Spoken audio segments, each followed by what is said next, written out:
You're listening to the Good Old Boys Fantasy Football Podcast. Now here's your hosts, Kevin, Derek, and Alex.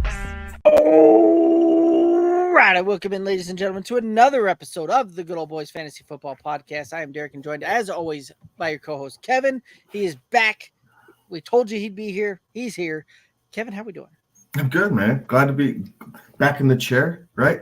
It was a little lonely Tuesday, not hanging out with you guys, but it was nice to spend some time away and get that week away with the family and all that good stuff. But nevertheless, it is Friday night. We are here to talk props, spreads, over-unders, start sits, trades, football, right? Like that's what we're here for. It's Friday night. It is our time. This is my favorite show of the week. I talked about this on Tuesday, I guess a week and a half ago.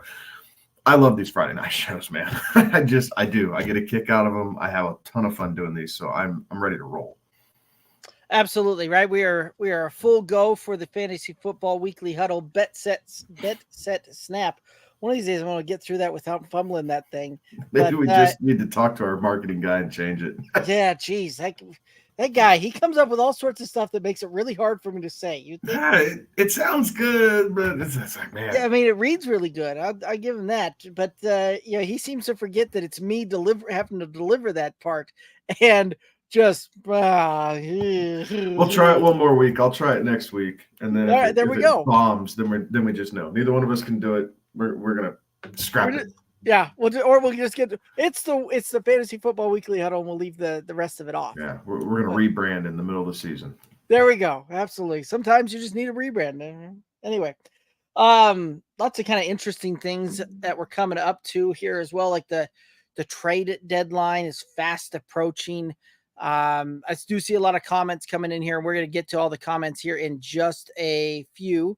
But anything kind of news, notes, rumor mill kind of stand out to you that you want to hit up? A couple things I want to touch on real quick. Number one, it is a stinking atrocity that we have bye weeks in week 5 and 6 bye weeks in week 7 and no bye weeks in week 8. Like, I don't understand this. Like, maybe we need to reach out and see if we can get someone from, see if we have a contact, like someone who helps with these algorithms and writing the NFL schedule. Like, I just want to ask questions. Like, I need to understand. Why not just have it 4 teams on a bye for these set weeks, and you just run through? Like, why do we have some weeks with 4 and some weeks with 6 and some weeks with 0 and some weeks with 4 again? Like, quit making it so damn hard on us. Like, just make it consistent. So I don't know. That is annoying. But other than that, Thursday night was kind of meh. Some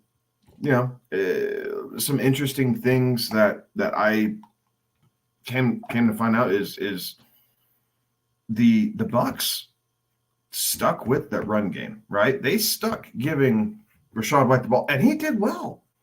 He really did do well. Like, he had just under 100 all-purpose yards. No, just over 100 all-purpose yards. So 7 for 70 through the air. What was it? 11 for 30. Like 39 or something, 39 on the ground. 34, or 39, 40, something right in that window there. So I'm telling you right now, if this is how Tampa Bay, right, if they're coming back down to earth, and we kind of have, right, Baker's regressed a little bit after the shot out of a cannon first quarter of the season.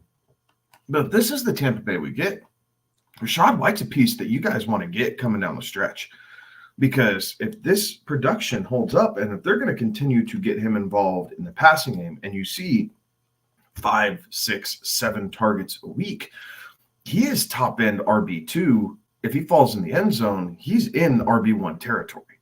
Like, this is a guy I'm really intrigued now. Like, and I have him in a lot of places. We liked him at the beginning of the season, right? So you and I do have a good share of him. But I know at times he was frustrating some people. He's dominating that backfield, and he is by far the best looking running back they have. And if they're going to continue to use him like this to take pressure off of Baker, he's extremely viable. Like, Tampa Bay was out of that entire game, really. Like, that game was never really close, and they kept feeding them the ball. The game really wasn't close until it got close right there at the end. And what a stupid 2-point conversion. Like, yay, because I had Tampa Bay, right? We would have hit it even without, even the extra point would have gotten it there too, though. But what I mean, just is a stupid call. It is a stupid call. Yeah, it happened to work out, but just because just because the conversion was successful doesn't mean that it wasn't a stupid call. It bounced off a helmet. It fell into Kate Otten's hands. Like, dumb call. It was completely unnecessary. So whatever. But really, Buffalo did control that whole game, right? Like, they just kept him at arm's length. Gabe Davis looked really good. Shakir looked good. Diggs, you were worried about him in the first half to 3 quarters, and he finally got his late, right? Not typical Stephon Diggs type numbers, but got there enough that he didn't damage your roster this week. He just didn't boost it like he has the last few, right? So Allen doing typical Josh Allen things, right? Accounted for, 3 touchdowns, 300 yards, and a turnover. Like, that's pretty consistent to what he's been doing here lately. So, I mean, I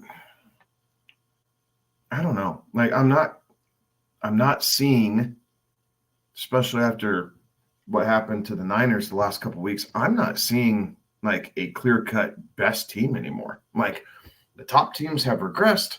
Some of the bottom teams have moved up. The mediocre teams are still bouncing around. Like, it is wide open as far as I'm concerned right now. Right. Very much that on any given week type of thing can certainly happen there. Although what would have been interesting was, for whatever reason, right? Like, we saw that Hail Mary that didn't touch anybody, which I think that was probably one of the first times I've ever seen a Hail Mary like get down there and nobody gets a hand, a body part, anything on it.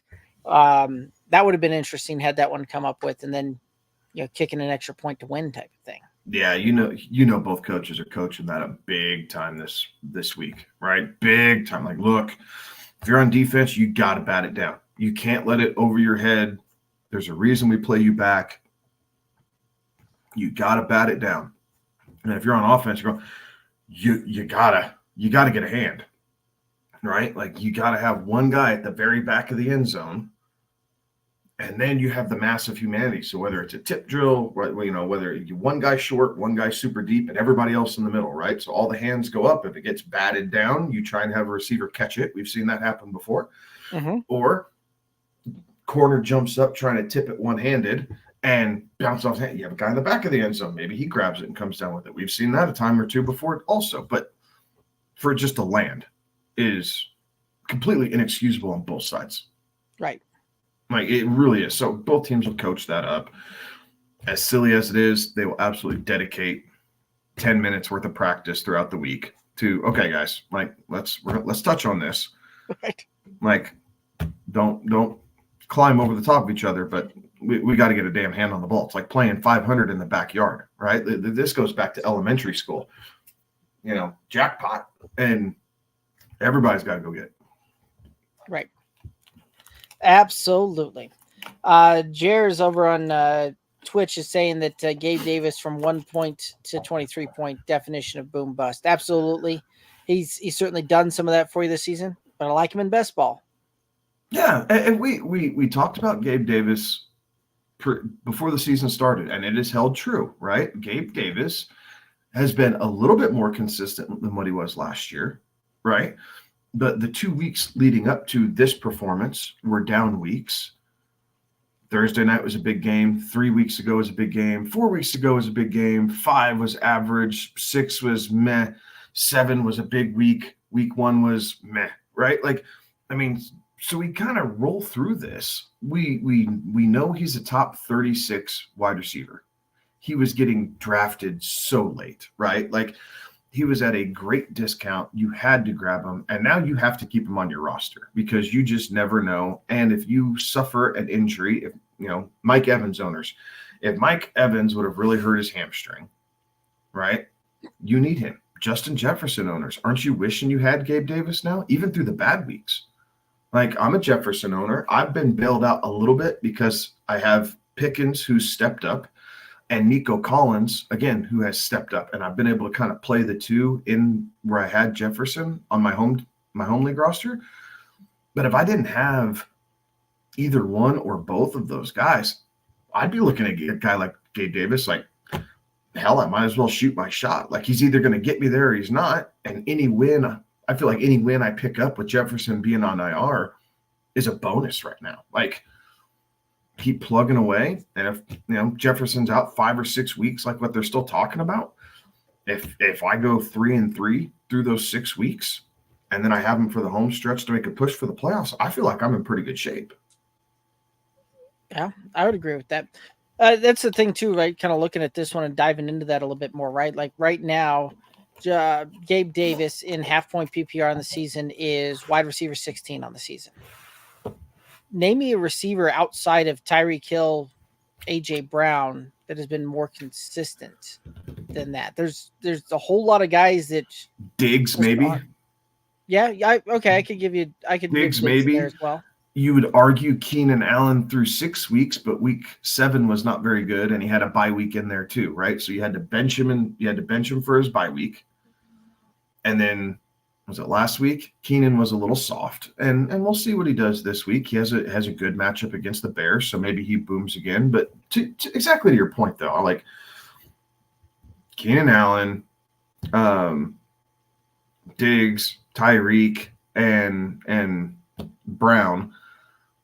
The monster performances, right? I mean, you've had a meh performance out of Amon-Ra St. Brown. You've had a couple of meh performances out of Devontae Adams, Garrett Wilson, lost Aaron Rodgers, CeeDee Lamb. Has been a whole lot of meh performances until last week after he screamed that he wanted the ball more, and they finally gave him the ball more. But, it's been like that for a lot of guys. And all these wide receiver twos have been meh to low. Like, the only wide receiver 2 who popped was Keenan Allen, Devonta Smith, T. Higgins, Jalen Waddle, Michael Pittman, up, down, right? Like all these guys, DK, meh. All these wide receiver 2s have not been friendly to you, right? You were better off stashing RBs after we said go wide receiver heavy, and stashing away to deal with these injuries, and grabbing Breece Hall and Kenneth Walker and the sorts like that to absorb the injuries that are going on around us, and then grab Gabe Davis, Brandon Ayuk. Again, he's been, he got hurt, right? So he's had a couple of really big weeks and a couple of meh weeks the last couple. He hasn't fallen in the end zone. They've been okay, not great. You could pick up a Dobbs that would have filled in. You could have picked up Nico Collins late, who would have filled in. You got Pickens late, who's doing well. Not great, but well, right? So it's been a little hit or miss for the wide receiver 2s. Yeah, definitely rough sledding out there for sure. All right, let's go ahead and hit up some of these questions, and we'll start getting into some of the slated games here as well. First question: with Lawrence and Mostert questionable, don't really know what to do at the moment. The bench is Jordan Love, Jamal Williams, Romeo Doubs, T. Higgins, Judy Metcalf. Well, if Lawrence was questionable last week with the knee as well, and put up a top 10 performance for you. Yeah.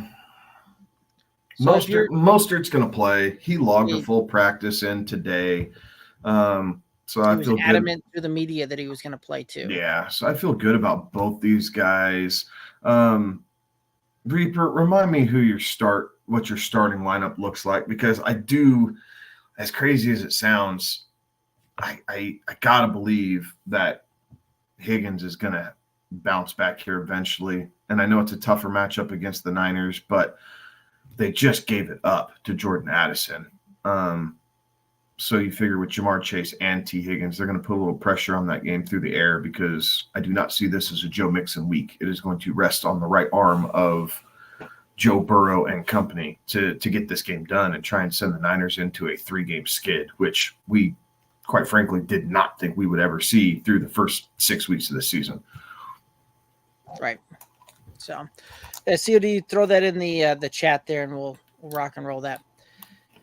Terrence asking Trevor Lawrence or CJ Stroud. Ooh. For me, it's a coin flip between both of those. I've got them both as top 10 quarterbacks this week, but both of them have a little bit tougher matchups. So I probably would put the lean on Lawrence. Yeah,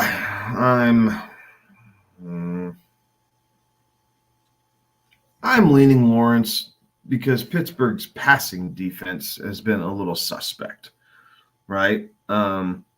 I actually think that we might see a Calvin Ridley sighting this week, just with how Pittsburgh plays defense. They play a little bit more man, single high coverage. And so you could see a little bit more of Calvin Ridley week than what we've seen the last couple, which is a good thing. But man, oh man, Stroud. I'm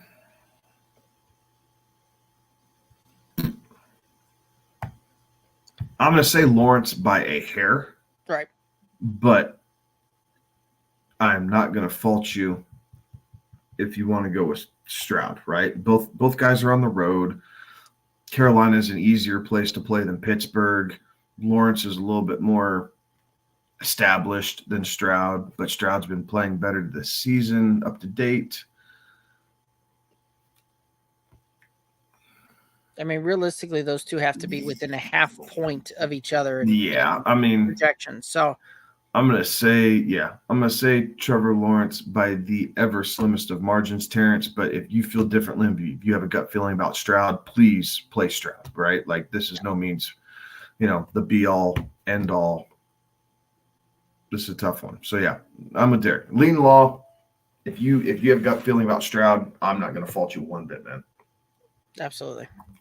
COD threw his roster in here, so it looks like it's that combination of everything there where it's Cook already played, so he's trying to make up some points because James Cook didn't do enough through the air. We like Thielen, Myers. I don't mind Logan Thomas. I like this week. So Brian Robinson's the one, right? Brian Robinson. I think I would play T. Higgins over Brian Robinson this week. And that is Brian, not Bijan, right? Yes, as I remember correctly, that is Brian. I would play T. Higgins over Brian Robinson this week. Is where I would make the adjustment to your lineup. Yeah, certainly a lot more upside there. Yeah, feeling that Mostert's going to be your RB2, right? Mostert, Cook. So, yeah, I'd swap out Higgins and play him over Robinson. That's where I would go. Right. Absolutely. All right. Terrence asking, should I roster the Browns and Ravens defense? That's a tough one, man. Like, I don't like carrying two defenses. I think you could get away with one or the other, and it's dealer's choice. I'd tell you the Ravens defense and the Browns defense are good for two completely different reasons, right? The Browns get after the quarterback, and they are they're playing on a heightened alert because they know their quarterback is down and they have to play well for them to be in games, right? That is why the Browns defense is playing good. It's kind of like the Broncos for the last few seasons up until Vance Joseph demolished them the first 5-6 weeks this season. They're playing better the last couple weeks, but still did not make up for the first quarter of the season. The Ravens are playing well. They're gelling as a team. The offense is moving the ball just enough, right, that the defense is being put in good positions. And they've been a little opportunistic, but not nearly to the extent of the Browns. So it's a long way of telling you, like, the Browns probably have the higher upside. The Ravens are probably going to be a little bit more consistent of a defense going forward. So depending on how you feel like your roster needs it, I have a lot of both. So I mean, I like either one of them. I don't feel like you can go wrong. You can feel pretty confident in either one of those week in and week out. I gambled and started the Ravens defense instead of picking the Browns up off the waiver wire in a couple leagues last week. Luckily for me, it paid out, right? That was about the only part of my rosters that went well last week, as I got demolished in week 7 across as many formats as I could possibly think of. So this week, as far as matchups go, I'm playing the Ravens over the Browns. Ravens have Arizona. Browns the Browns have Seattle. So, yeah, right, wrong, or indifferent, I do think that again, both are on the road. Yeah, and Seattle's a real tough place to go into on the road. That's a team too that has a lot of offensive weapons on it as well. Like that game total's tiny though. That's only 38. Yeah, I'm still leaning there. I'm still leaning Baltimore over the Browns, the Ravens over the Browns this week as a start-sit defense, though. I'm not gonna fight you on it. To me, they're one and the same. Like I said, slightly different reason, but they're one and the same to me. So I don't feel like you need to roster both, Terrence. Like, especially if there's something on your waiver wire that you feel like you need to add as far as a depth piece to your roster. If there's nothing on the waiver wire for now, then keep both. That's fine. Yeah. If you find something, then drop one of the defenses, and either one, you'll be fine. You're talking the difference of a point or two. Like, right. You should be able to make that up.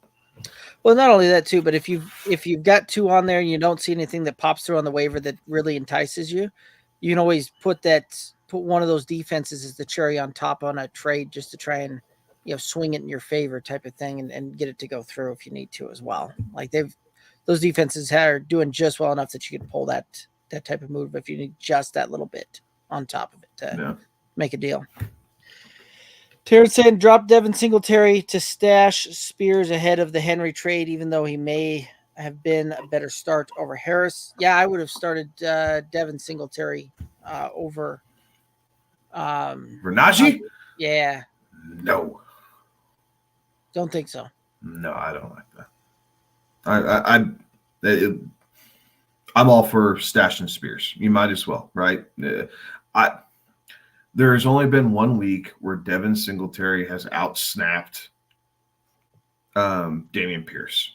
It was the last week. It was week 6, right? It was week 6. They were on they had to buy week 7. So 2 weeks becomes a trend. 1 week's an anomaly. Like, it could just be part of the game design of what they felt like they had a possible advantage of, and they went out and tried something a little different. So I'm not sold on the fact that Singletary's the guy, and he's not a workhorse back anyway. Like, we've seen Dameon Pierce carry the load. His skill set doesn't fit as well with what Houston's doing, but he's still a better player than Singletary. So I like the Spears stash, and we'll know by Tuesday. So if it doesn't pan out by the trade deadline and you decide you want to switch it back, well, then guess what? Waiver wires next week. You can take a stab at it and switch them back. Actually, before we get on to the next question, I want to spend a little bit of time there. I keep seeing a lot of folks on social media just, fanboying, for lack of a better term, the Derrick Henry to the Ravens type of move. And I am having a hard time understanding how they plan on rolling that one together. So, you look at how Derrick Henry, when he's successful, it's because he's getting, they're running a quarterback under center and he's getting a full 9 yards of steam before he hits that deal. The Ravens with Lamar Jackson tend to run a lot of shotgun. So that was one of those that I keep seeing that all over the place and keep wondering what are people seeing out there that I'm not. Yeah, and I'm pulling up. Getting my damn text messages spammed.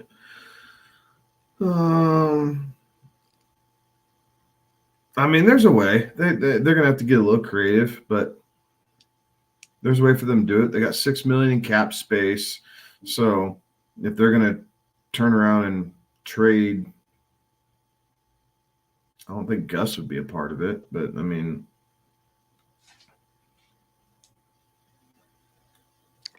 I don't know, Kyle Van Noy and another piece. Like, yeah, it's going to be tough to see what the Titans want as compensation. Right. Besides just a draft pick, because we know it's not going to be.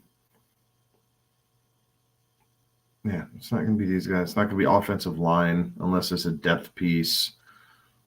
Maybe a wide receiver, right? If you're Tennessee, you're trying to get wide receiver. So if you take Bateman, right? Yeah. Take the youth of Bateman and see what you have there, and go from there. Because it's also looking like they're trying. Tennessee's rumored to want to trade D-Hop. Like, you got to be able to throw the ball to somebody. So, I'd give up Rashad Bateman for Derrick Henry, even if it's just a 1-year rental. Right. Rolling Loud highlights says that Henry will go to the Dolphins. That's a hot take right there.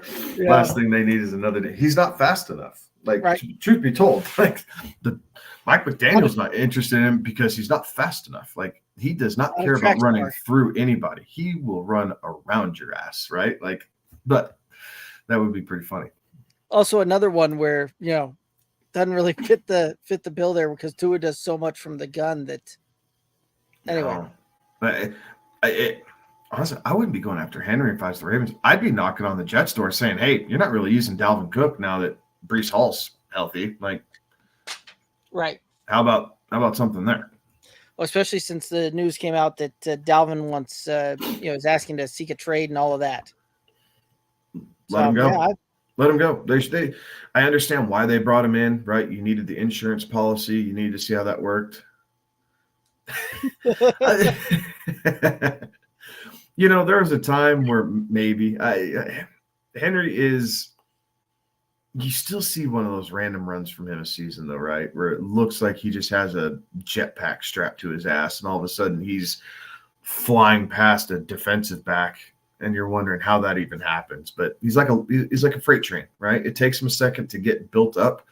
But when he hits that top gear, Henry still can fly. He is just not electric like Hill and Mostert and Waddle and HN and, insert Dolphins player here.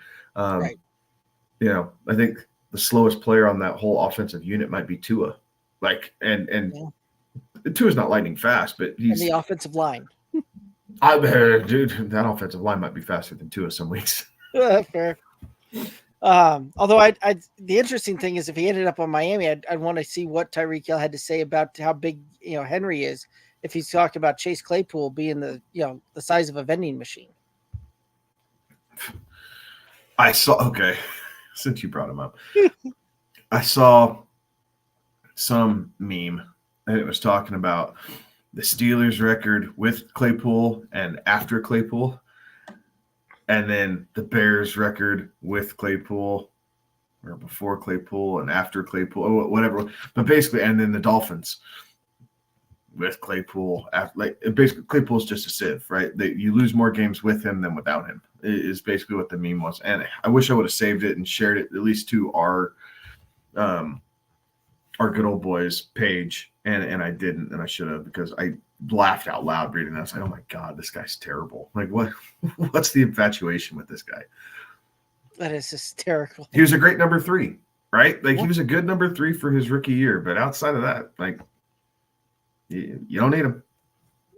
Absolutely. All right. Terrence asking, should I start Ford over Harris if Ford plays to full PPR? No, not this week. The ankle sprain, I'm staying away from that, because even if he's healthy, right, his workload, there's no guarantee that he's going to see a full complement of touches like he normally would. We saw after he got dinged up that it went away from him quickly, right? He broke off the long one. As a Ford owner, I was like, oh, sweet. Like, I needed this. Break off the long one, like, bring it on, 150-yard day. Like, I was salivating. And for him to finish with, like, 87 yards after an 80-yard touchdown or whatever the hell it was, I was like, this sucks. Like, I was so disappointed. So, no. Again, Najee played well last week, guys. Like, again, we're getting to this time where the attrition, right? The Steelers' offensive line's playing a little bit better. Najee still is getting over 4 yards a clip. Like, I know it looks bad, but the Steelers are just not running the ball and staying on the field long enough for him to be overly effective. That being said, you're not playing Ford this week. I'm playing Najee. Fair enough. Alrighty, Darren says start 3.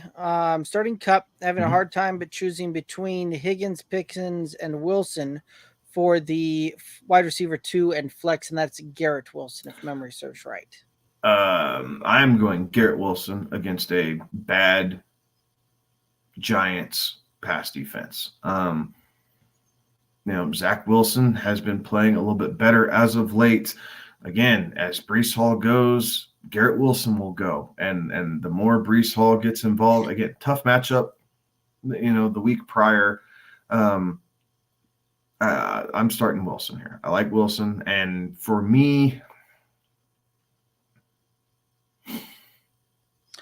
it's Pickens and Pickens. Wilson.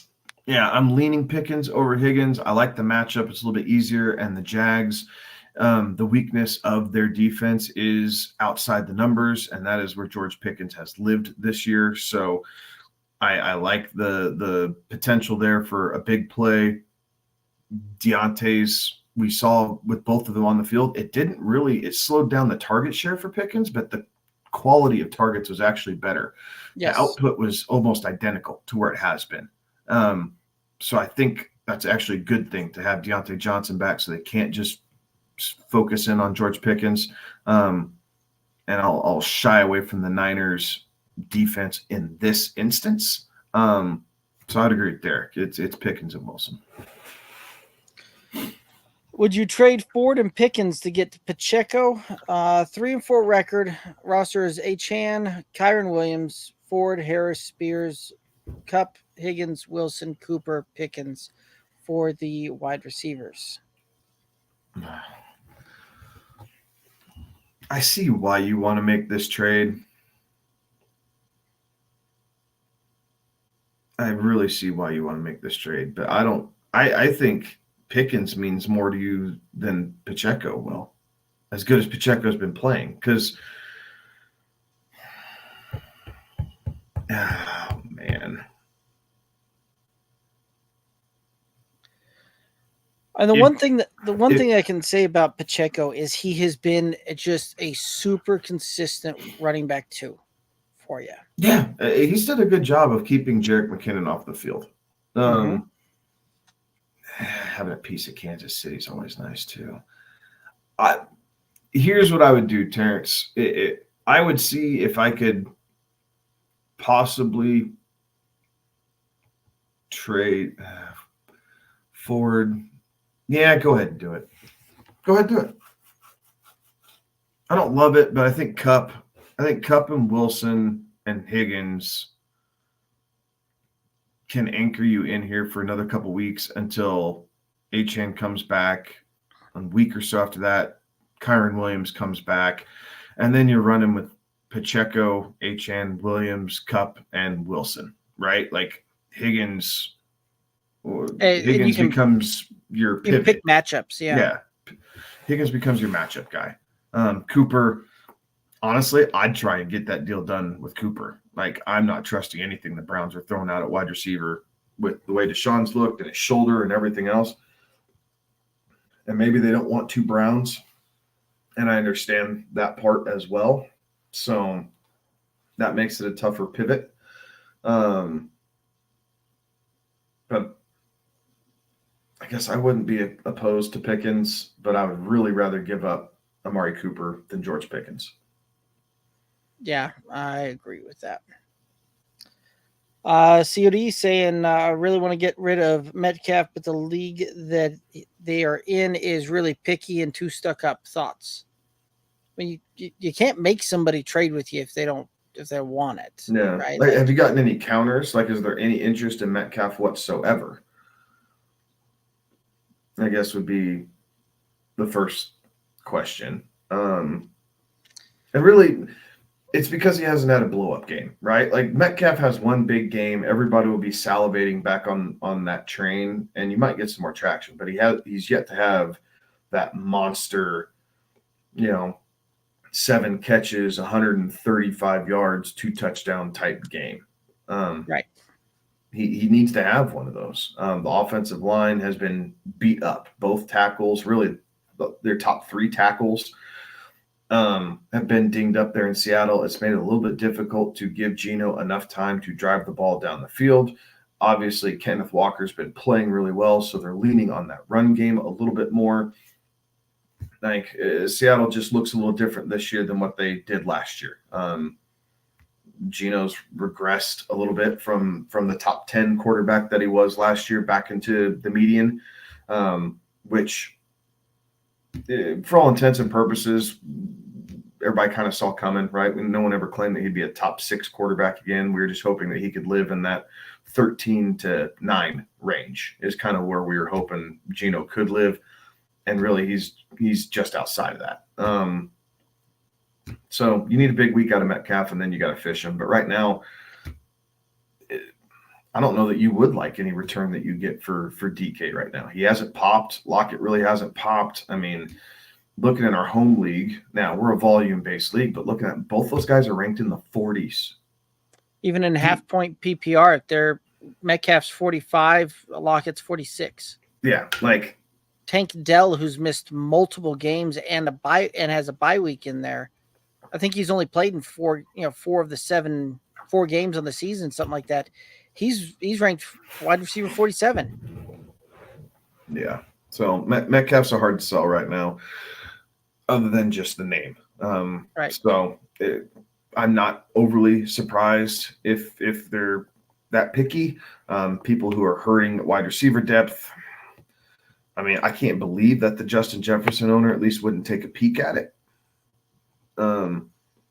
But then again, if he feels like he's set and he doesn't need it, then it is what it is. Because this is a 10-man league, right? If I remember correctly, like these rosters are a little bit stouter than a 12 or 14er, where DK would still garner a lot of interest. Right. And yeah, it's one of those two, right? Like if you're going to try and move him on that one, you've got to pretty much move him on the standpoint of, hey, he's played 5 games, 6 games, and half of them are top 24 finishes. Like he's can get you consistent wide receiver 2 type of performances there. But you're right, like there's no bigger game there to bolster his ranking up there, so that when he's had some of these duds, like last week where it was a health or a scratch right there at the end, doesn't really help that out there. So no. So I mean, you're looking at Metcalf for like a Najee Harris, a Dameon Pierce, a Miles Sanders, right? Like if you're looking at running back, that's kind of your return there. You're not going to get anyone to go receiver for receiver straight up, unless you're taking a pretty significant downgrade. But I keep offering and see what they say. Check the Jefferson owner, check the Deebo Samuel owner. Check the Calvin Ridley owner and just see if they're frustrated enough with that. Right. The Higgins owner, right? Another guy who might be. See if you can get the Higgins owner. Yeah, let's shake it up for the hell of shaking it up, right, mate? Oh, you're the Higgins owner. Never mind. With trying to get Higgins on the low side as well. But there's enough guys who have underperformed that eventually people are going to be frustrated. But, yeah, you can't force them to trade, unfortunately. Otherwise, we have some stacked rosters. Right. Would you drop the Browns for JSN?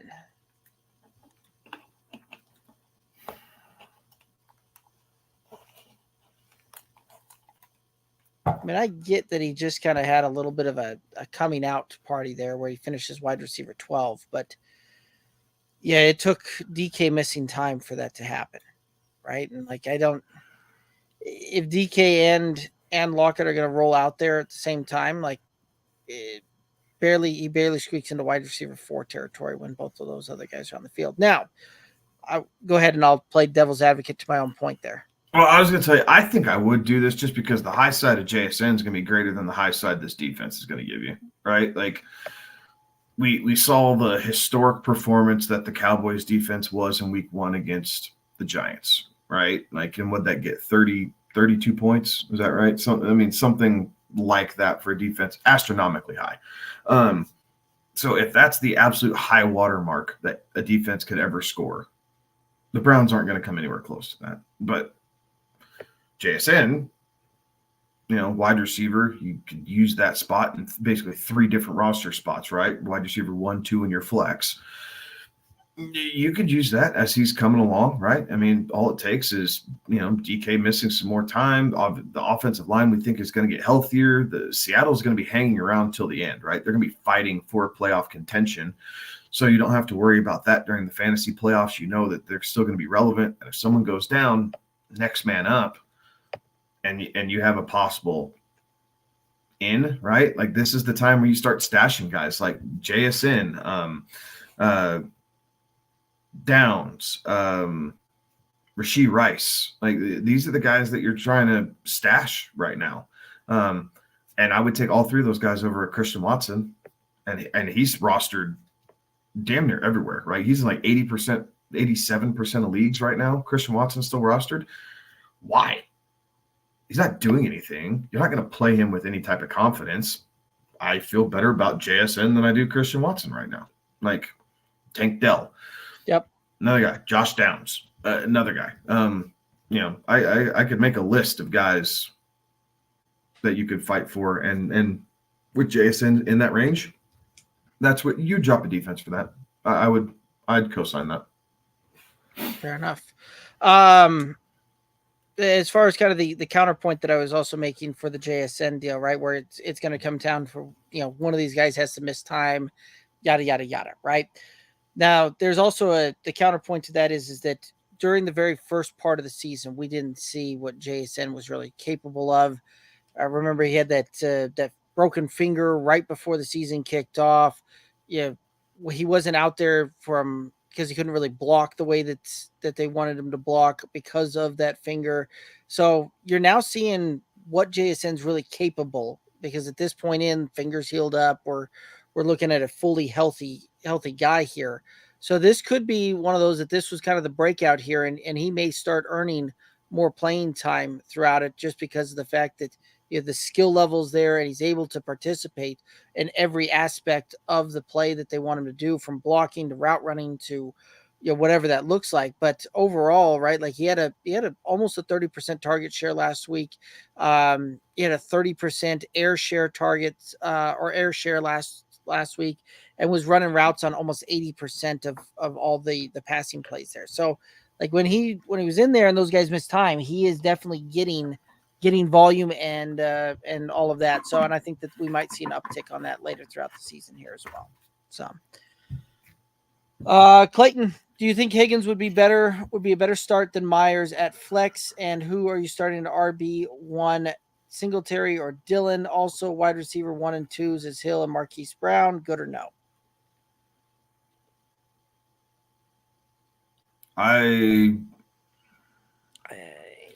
think I would go Hill, Myers, and Higgins over Brown, personally. Now, I feel like that was the easier of the 2 questions. Now, starting at RB1, who's your RB2? Right. Like, I don't love Singletary or Dillon. LaFleur, for whatever it's worth, is saying that they're still working Aaron Jones back, that they're going to ease him in a little bit, that he's not all the way back. Dillon had a little bit of a better week against the Broncos, but, I mean, good Lord, the Packers still lost that game. Like, I don't know how you lose that game to Denver, but they found a way. In this instance, I'd probably go Singletary by a hair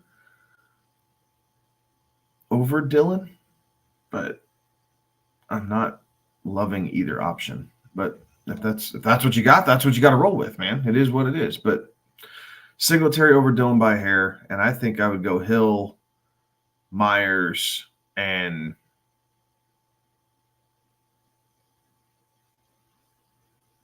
Oh, James Cook. Okay. And then Hill, Myers, and Higgins this week over Brown.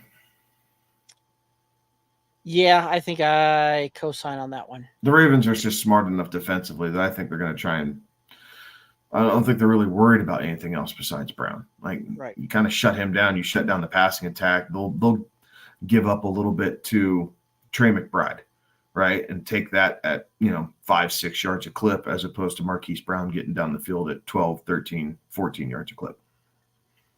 Absolutely. Rolling Loud says that the Steelers need a new QB. Well, to some aspects, yeah. The offensive line is still newer and developing, right? The Steelers need to be able to run the damn ball. So it would be tough for any quarterback in their first, like last year, or second year to step in behind that offensive line and find success when you have little efficiency running the football.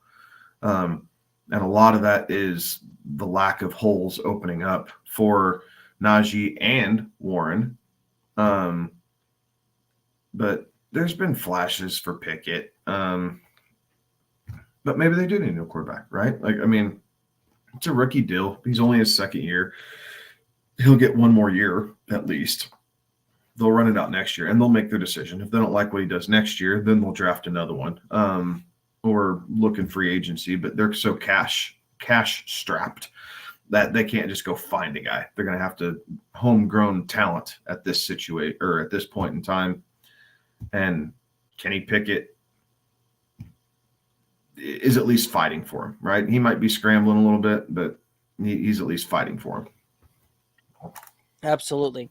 Tell you what, let's hit up a couple of games here on the breakdowns on the weekly slate, and we'll come back here and get some more questions answered here. So first game up, we got the Los Angeles Rams heading over to the Dallas Cowboys. Cowboys favored by 6. The over-under on this one, 45.5. What are your thoughts here? I hate this number. Me too. So I'm taking the Rams. I'm not if I was doing a confidence pool, this would be one on the lower end for me this week. But I'm going to take the Rams to keep this close, just with the Cowboys beat up secondary a little bit. If they can give Matt Stafford any amount of time, he will find Cooper Kupp and Puka Nacua, and those two guys can make life difficult on the Dallas secondary. So I think they're able to keep this to a push or better. But I do think the Cowboys win the game is where I would be at on the money line. So I'm going to take the over. I think there's going to be some points scored in this game. This could be a really fun game to watch, right? As far as the early slate goes, this game could be a whole lot of fun. You could see a lot of fireworks up and down, but it comes down to offensive and defensive line play, right? Can the Cowboys pass rush, which is number one in pressures against the quarterback, continue to make life difficult for Stafford, who does not move very well anymore? And can Aaron Donald come up the middle at Dak, right? If Aaron Donald has a freak game, he's getting a little bit older, right? And he's still a game wrecker, but just not to the consistency that he has been in the past, 2, 3, 5, 6 seasons. But he still can do it. And if this is one of those games where the Cowboys, up the middle are not stout, it's going to be difficult for Dak, right, to be able to move around a little bit and find time to drive the ball down the field to CeeDee Lamb. So I think both teams are able to hold up a little bit. I think we're going to see some big plays down the field, and it would not surprise me to see this game over by the end of the third quarter and really just kind of coast into the fourth, knowing that you got the over in hand already. I like it. I've got Dallas on this one. I think that they're going to find a way to get this thing done. I think they probably win by the full 7 at this point. I do like the over on this one. One of the props that I really liked was Michael Gallup to go under 40.5 receiving yards. Outside of CeeDee Lamb, there's like 0 pass catchers. Well, Jake Ferguson would be another guy that I would be playing in this one from a matchup perspective. But there's not many Dallas pass catchers that I would want a piece of in this game. Michael Gallup, certainly not one of them. So I'm going to go with the under 40.5 receiving yards. I'm going to take Dak Prescott over 15.5 rushing yards.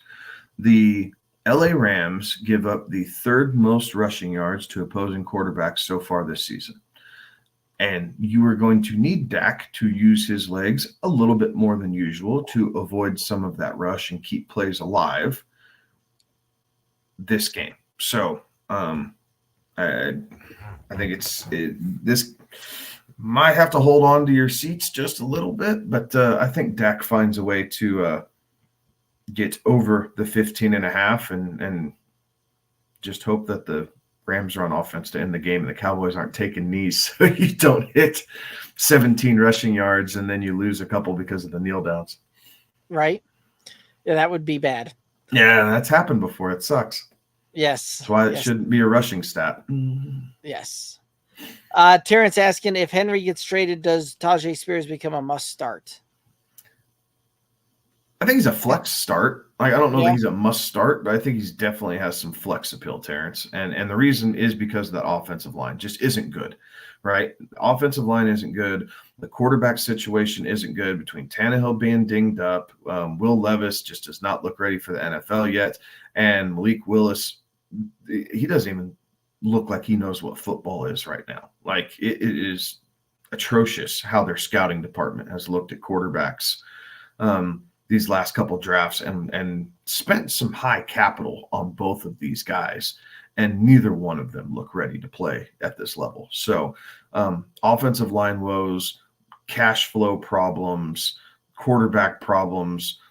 Tajay becomes interesting because of his ability to catch the ball in the backfield, but I'm not overly convinced that any of these quarterbacks can actually get him the ball out of the backfield consistently. Like, you would need 8 targets a game for Tajay Spears to be like RB2 territory. Yeah. And realistically, he might see 4, maybe 5. So he's a flex play, if especially as we get through the back end of these bye weeks, but I wouldn't say he's a must start. Fair enough. Let's go ahead and get into this next matchup here. We got the Minnesota Vikings heading over to the Green Bay Packers. Minnesota favored by 1.5. The over-under on this one, 42. What are your thoughts here? I'm going to take the Packers at home. They're coming off a bad loss. The Minnesota Vikings are coming off a monster win, divisional matchup on the road. And typically what we've seen this season as kind of, the talk of the town, right? The league darling, where all the talk is following one team coming into the next week. And then that said team falls flat just a little bit. And I think the Vikings are no exception to this. They're going to have a hard time running the ball. I think the Packers are going to look at this game film and realize what they need to do a little bit different with Jordan Addison. And they have had success slowing down Justin Jefferson in the past, right? So if you're just taking that approach, okay, well, now we have Jordan Addison, play him as Justin Jefferson and make KJ Osborne and TJ Hawkinson beat you. Like, I feel good about my chances if I'm the Packers doing that, right? Like, if I'm thinking TJ Hawkinson is the one guy that we're not, I guess, the number 2 that could beat us, but we're taking out the number 1 guy, I'm leaning towards that because the Vikings aren't going to run the ball overly well in this game. The Packers don't give it up.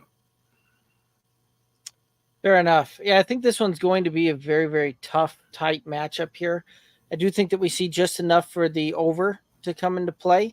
I'm looking for Minnesota to cover this thing. I think, this is a team that has been kind of caught a little bit of a streak here coming through and seems to be playing some pretty good football.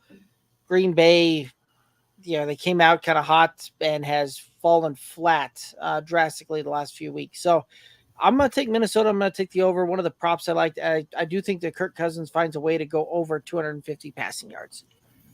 I'm going to take Cam Akers to go over 30.5 rushing yards. He was the running back in the game at the end of that Niners game, salting the clock away, not Alexander Madison. And now that he's had a couple weeks to get adjusted, I'm not convinced that this is Madison's backfield and they just allow Akers to rent space. Like, I think we're going to see more and more of a 50-50 split, and possibly Akers even taking over Madison slightly. So this might be week one of it. I know Madison's rushing prop is still slightly more. I think he's at 53 or 52 yards, I believe. I like Cam at 30.5. Like, I think he can get here. I would agree with you. All right, let's go ahead and hit up one of the other questions we see here. Aaron, trade Cooper Kupp for Chase since Burrow said he's 100%. I don't mind that. I'd probably take the Chase side. I think the Bengals are going to probably have a better finish rest of the season than the Rams do.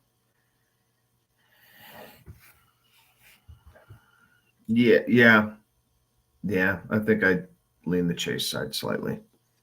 It's right. Super close. Yeah, you're just kind of, in some ways, you're shuffling the deck, right? But the good thing about Chase at the moment is he doesn't have any injury history, right? Burrow's looking better, but Stafford has back issues, like and bone issues, right? With his back and his neck.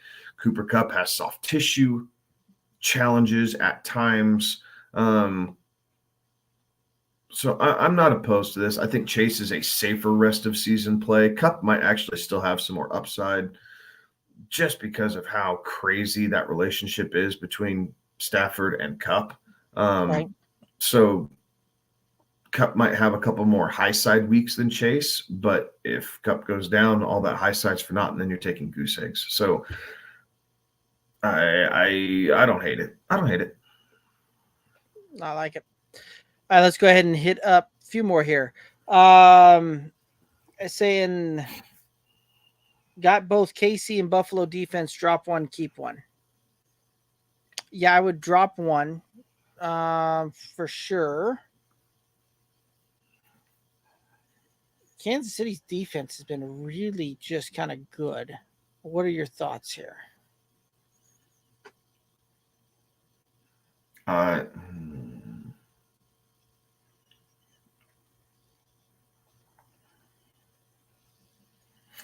think I'd keep Kansas City.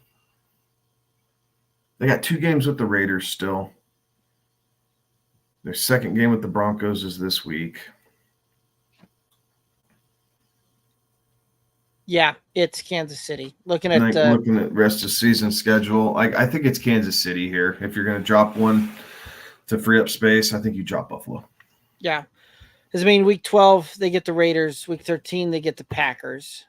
Both of those should be pretty good performances. 14, they get Buffalo. But the playoff run for 15, 16, 17, week 17 is the only matchup in there that's kind of worrisome. But week 15, they get the Patriots. 16, they get the Raiders. And then week 17, you get the Bengals.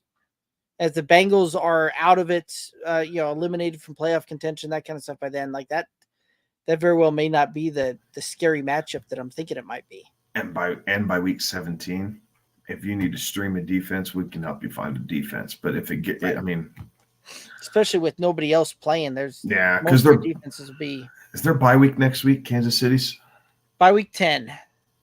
So 2 weeks, right? Yeah. So there's 2 weeks. So I think you want to hold on to KC. They've been good enough that I don't know that you want to drop them during their bye week. So you might have to shuffle around here in a couple weeks just to find a 1 week fill in. And then weeks 11 through 16, they'll get you. And then week 17, you could just flat out drop Kansas City if you're in a championship game, because there's only one other team that you're playing that matters. Exactly. Will Josh Jacobs have a breakout game this week? Josh Jacobs should have had a breakout game last week, and then the Raiders forgot how to play football. So I hope so.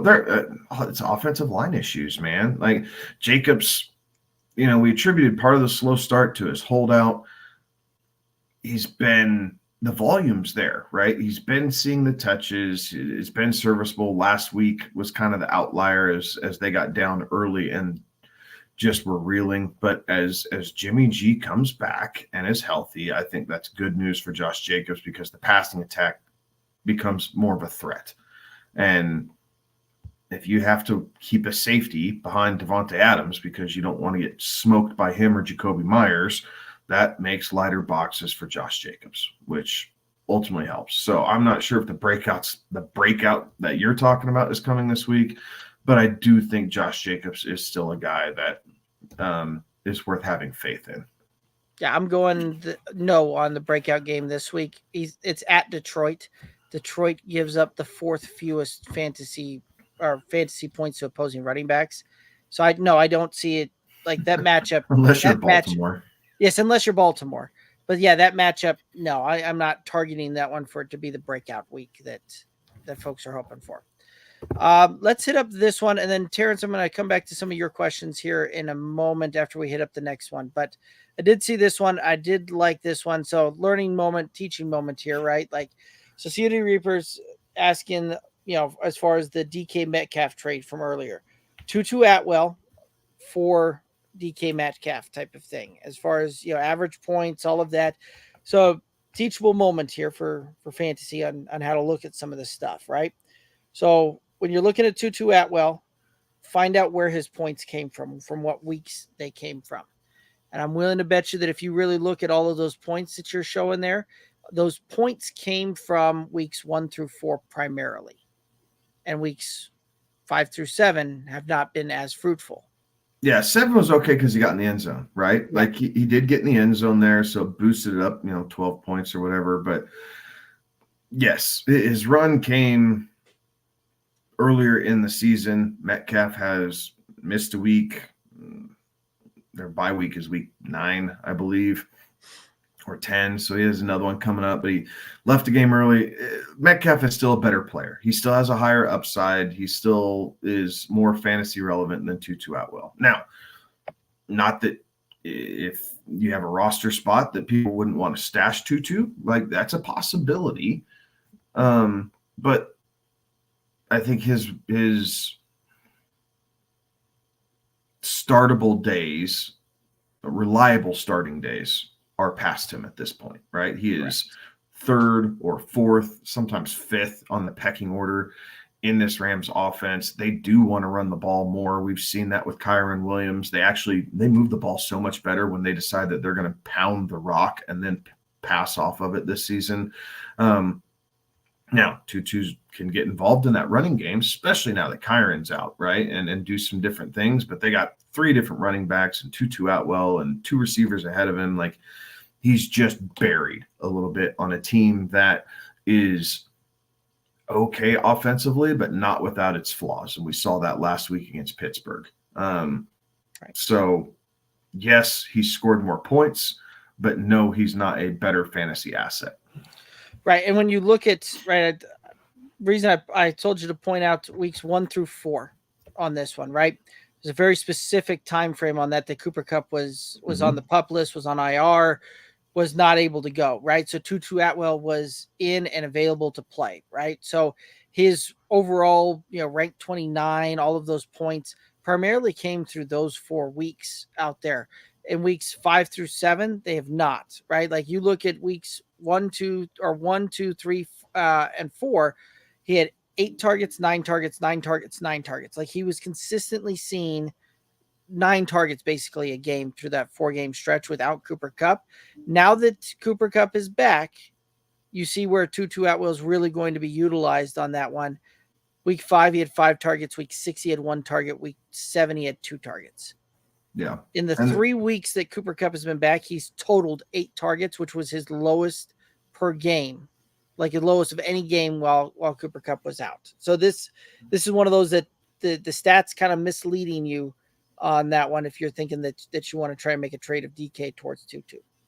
Yeah, and the next couple weeks aren't doing him any favors. Dallas, Green Bay, bye week. So you have a 0 because the bye week. Dallas and Green Bay both do very well against the pass. So he's gonna struggle. You might see 2, maybe 3 targets out of that, but DK, when he's playing, you're going to see 6, 7 targets. And at that point, you're taking the opportunity and the quality of the targets over the home run ability of Tutu Atwell because there's guys who have better targets for home run possibility than what Tutu's getting. Right. Yeah, just no. All right, let's go ahead and hit up the next matchup here, and then we'll come back and we'll hit some more questions in the chat here. Next one up, we got the Atlanta Falcons heading over to the Tennessee Titans. Falcons favored by 2.5. The over-under on this one's 35.5. I'm taking Atlanta to cover this game. I don't see Tennessee being able to move the ball at all. Atlanta's defense has been playing much better than what people continue to give them credit for. Derrick Henry's going to struggle to run the ball. They're going to struggle to move it through the air because Malik Willis and Levis, yes, they both might play. I'm not convinced that they're going to be able to drive the ball down the field to Chiggy or Nuke and have much offensive success. So I'm taking the under. I don't think there's a whole lot of points, but I mean, this could be an Atlanta, 14-10 victory. And I don't know that anybody would be surprised about that. I'm gonna go and look and see if there's a prop on a 0 touchdowns in this game type of thing, because there's a real possibility that might. Oh, I guarantee Atlanta gets in the end zone. Guarantee. I like Ritter this game, man. I like Ritter. That's good news because I'm playing him in the home league. And I think you should play him in the home league. He's been playing well enough, and Tennessee's pass defense is terrible. Like, I think Ritter will have a very serviceable game for you here. So I'm glad to hear it. I am going to take Tennessee, though, in this one, right? They're getting points at home, and it had to do – and I get I don't think that this is going to be a very fun or very, very fun watchable type of game unless you're really a big defensive fan. Or poor offense or poor football type of fan. But we're Broncos fans. We see a ton of that. Exactly. Right. So we're used to it.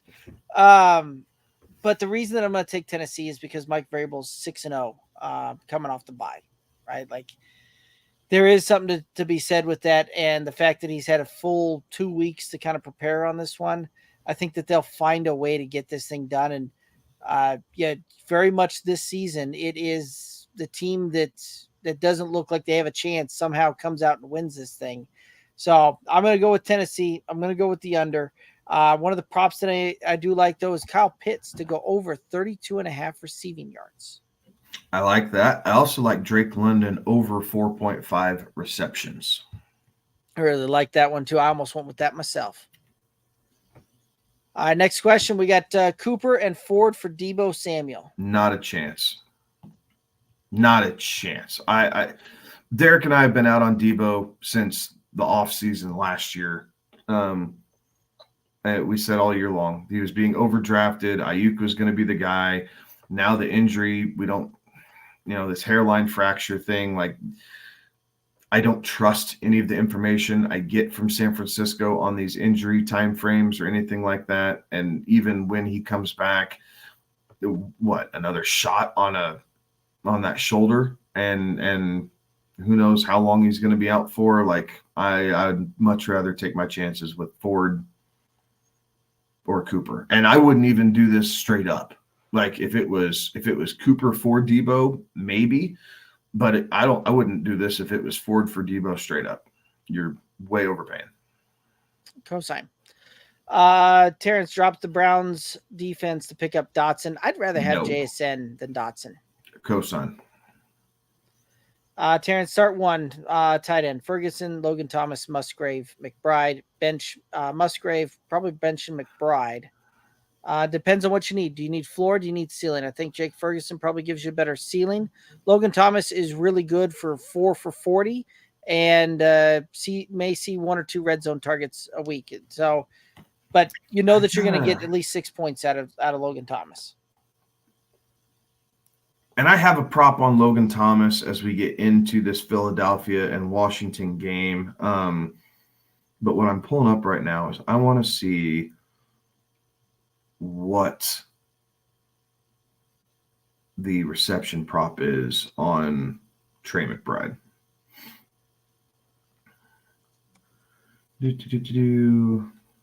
Sorry, I know this is bad podcasting. Let's see if I can help you find Receptions. it. Here we go.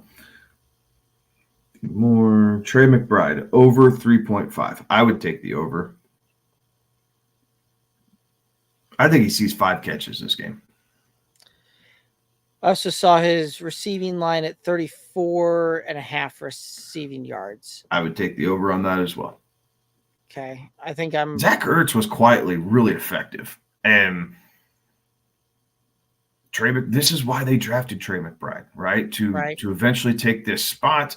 And now that Zach Ertz is gone, they need to have someone else besides Hollywood Brown, right? James Conner is still on IR. They're going to be in a negative game script. Like, I know the Ravens are tough against tight ends, but I have a sweet spot for Trey McBride.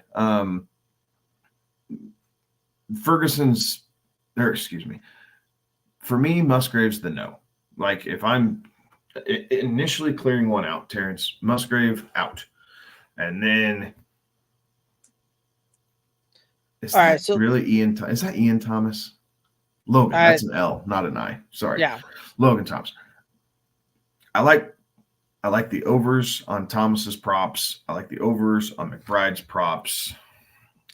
I just looked up Ferguson's props. It's 2.5 receptions is the over, and 30 yards is the line on receiving work. So Vegas is already saying that Thomas and McBride will have a better game than Ferguson.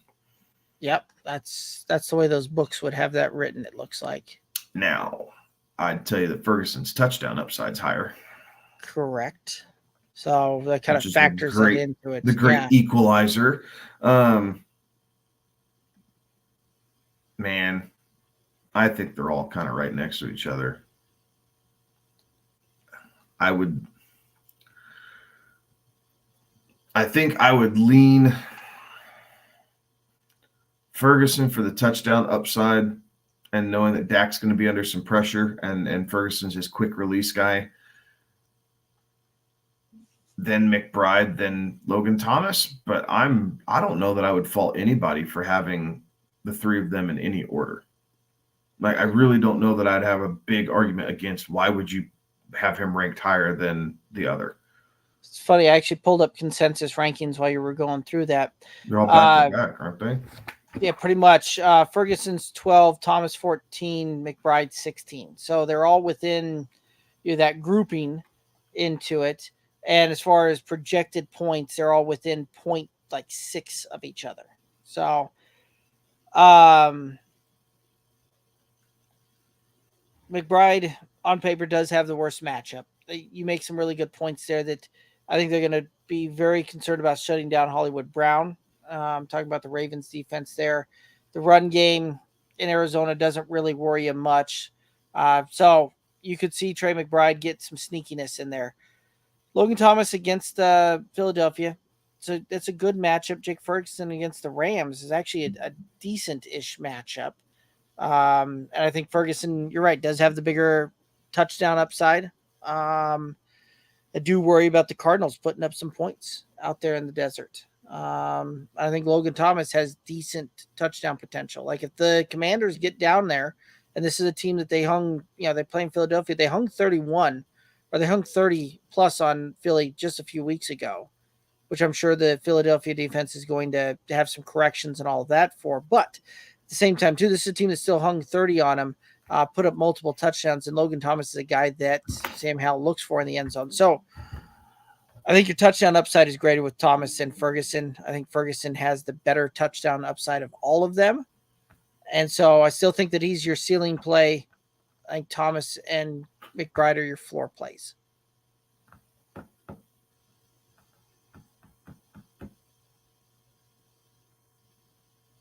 I'm going to keep thinking about this one, Terrence, and see if I can. I don't feel like we answered this very well. No, because we know it's not Musgrave. How about that? So we've eliminated one, and now we're going to chew on this, Terrence, and we will see if we can get you a better answer by the time we sign off here tonight. So bear with us as we chew on it in the back of our heads. So we'll put a pin in this and come back to it. All right, let's hit up our next matchup here real quick, and then we're going to come back and answer some more questions here. All right, next matchup, we have the New Orleans Saints heading over to the Indianapolis Colts. It's a pick'em game, 0 line when I pulled that guy up there. Over under is 43.5. What are your thoughts here? So those of you, I'm taking Indy, and those of you liking the Indy side, you can now get a plus number for Indy as the Saints have moved to +1, or the Saints have moved to -1.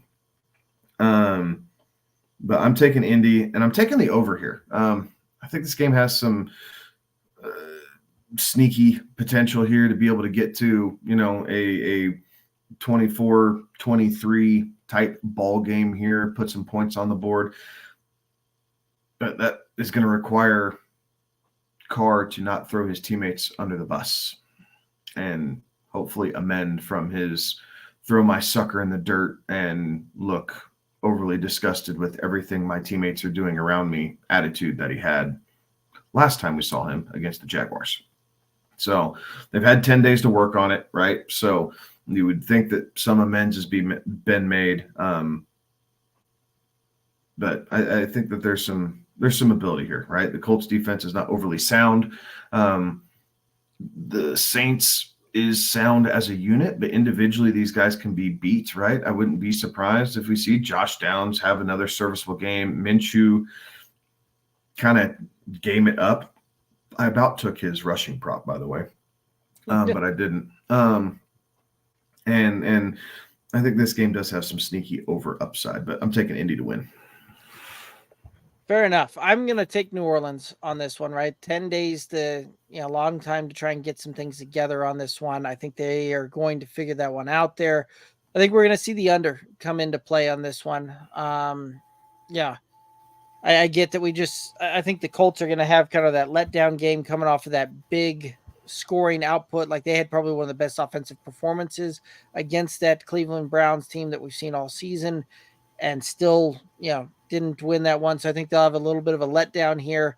The Saints, this is a 20-17 type of game is the way I see it. So I'm going to see New Orleans. I think they win it. I think that the under comes into play. One of the props I really like was Alvin Kamara to go over 4.5 receptions.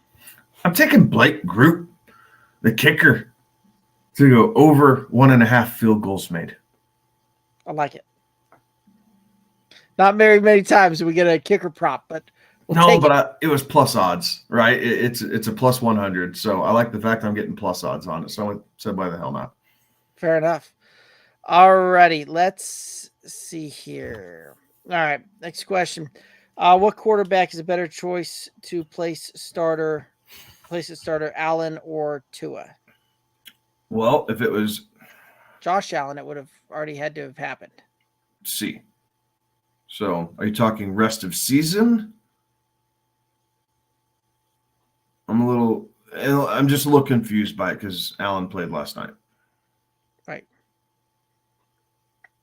So yeah, if you can give us some clarification on that one, we'll hit that one up.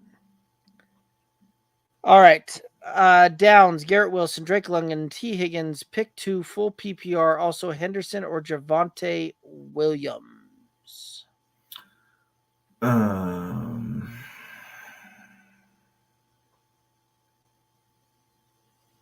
I'm going to take Garrett Wilson, and I'm going to take Garrett Wilson and Drake London this week, and T. Higgins is going to be my odd man out just because I like their matchups a little bit more.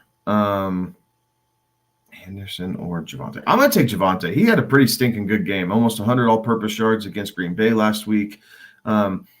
Both Denver and Kansas City's defenses have been playing very well, but with the Broncos being the home team, they do tend to play Kansas City a little bit tighter, and I think Javonte can squeak out a serviceable enough game because he still has more of that workload than Henderson will, splitting it with him and Royce Freeman and Evans and Gaskin and whoever Joe Blow the Rams sign off the sidewalk tonight and decide to place it running back to. And the fact that Darrell Henderson's also going up against that Dallas defensive unit. I don't know that I necessarily want a whole lot of that one there. I get that Kansas City's been good, but I'm going to take Javonte on that side there as well. So you and I are in agreement on the running back side of things, and I think I'm going to side with you on the Garrett Wilson and Drake London as well. I think both of those guys are going to have some pretty good games there. So yeah, I think that would be the way that I would lean as well. And Exodini is saying, yeah, I was thinking Garrett Wilson and London. Also have Olave and Adams already in. Oh, yeah. Just curious because Downs is hot right now. Yeah, he's certainly riding the hot hand. That is for sure. He's definitely hot, but you could make an argument of the way that Derek Carr has not been getting Chris Olave the ball. You could make an argument if you wanted Downs in your lineup that it would be Olave that you take out and not Wilson, London, or Adams. Right. Plus, you're an Olave owner. How frustrated are you with him, Derek? Very. I love seeing the wide receiver 3 finishes week in, week out from a guy that you had to take in the second or third round in most leagues. Yeah, right. I get it. It's frustrating being an Olave owner. This could be a little pivot for it. Now, Indianapolis's pass defense is much worse than the Saints is, but Downs has a sneaky good matchup playing out of the slot there. I think there's some upside. Right. But I think Olave should see 6 to 8 targets. Should in this game. Josh Downs 4 to 6, depending on how the game script goes and how the coverage of New Orleans is going to kind of shift around to make things difficult for Gardner Minshew. And I guess when all else fails, maybe you trust your quarterback a little bit more to get the ball in his playmakers. And this could be one way of Derek Carr making up to his teammates is actually hitting Olave in stride and not making him have to stop and turn back around and put himself in compromising positions to catch the ball. Right. It'd be nice for him to get, more catchable balls than getting 15 targets and really being able to come down with 7 of them. So, which is what we saw, last week against Jacksonville. Yeah. And the fact that we've gotten 1 touchdown and the fact that they just don't try and use their passing game at all once they really seem to get into the red zone. So unless Olave breaks one big, it's very frustrating there. I get that one. Exodini saying, thank you very much. Help me because I was already leaning in the favor there. Glad we could help. He's asking too about Olave will be fine, even though, the arrest, alleged incident that happened where he, maybe having some off-field issues there. Hurtason did the same thing. The league hasn't said anything, and there hasn't been any reports that the team was taking matters in-house. Now, anything is possible, right? No one thought that Bijan just wouldn't feel okay last week and then put up 0.3 points. But that's kind of the situation we're in. So the teams are supposed to be sharing some of this. Now, if it's an in-house disciplinary thing and they decide that they're going to sit Olave for the first quarter because they don't like what he did, that they don't have to disclose, right? So that is kind of a little bit of a gamble, but at the same time, he is your best pass-catching weapon, and you kind of need him out here if you're trying to win games and you're in a divisional battle like the Saints are. Right. Yeah, the league's been pretty consistent on letting whatever legal thing is going on there carry its course before they make anything happen on that one. So talent cures a lot of woes.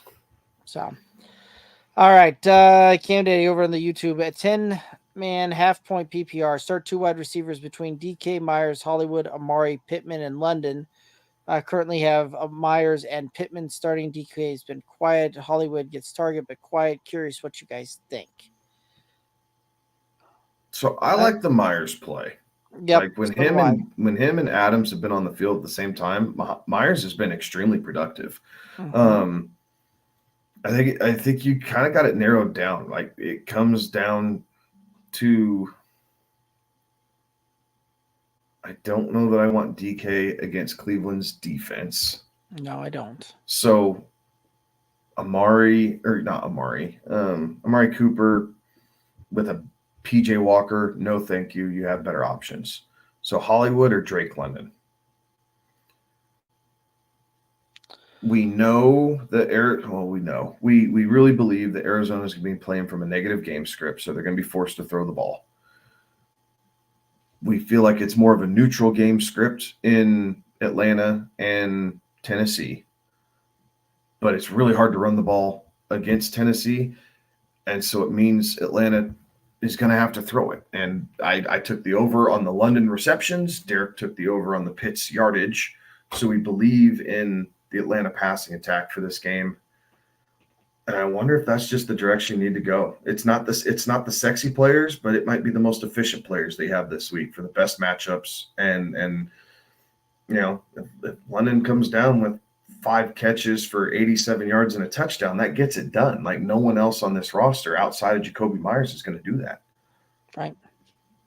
This week, right? In this matchup. Like I don't see Pittman going off this week. No, and New Orleans doesn't give up a ton to opposing pass catchers, right? They give up the 12th fewest points against opposing wide receivers there. So it's a tough matchup there. The Baltimore, Hollywood Brown, yeah, that's a really, really tough matchup there. I don't want any part of that one. And if I can pivot, do you believe in the revenge narrative? I do believe in the revenge narrative to a point, but it's also, is it really still a revenge narrative when you wanted to trade and the team traded you out of town and got the deal done quickly?